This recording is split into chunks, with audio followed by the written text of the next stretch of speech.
Пъхотът ви... Бихте ли се преместили към светлината малко? Да. Така добре ли? Да.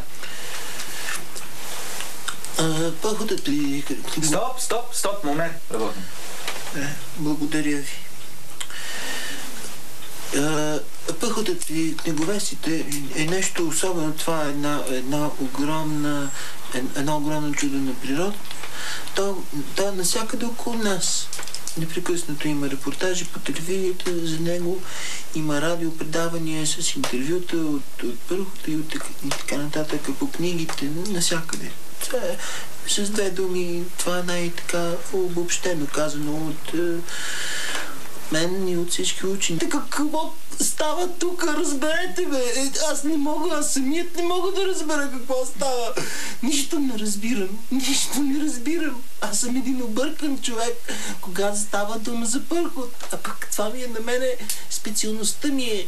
Разбирате, това е. Благодаря ви за вниманието. Съжалявам, ако съм много прекалил с времето. Стоп! Идеално беше, благодаря ви много. Да отидем да пинем по един шампуан. Разбира се, край за днес. Шампуан ще пиете ли с нас? Яла гъба, пърхотка, в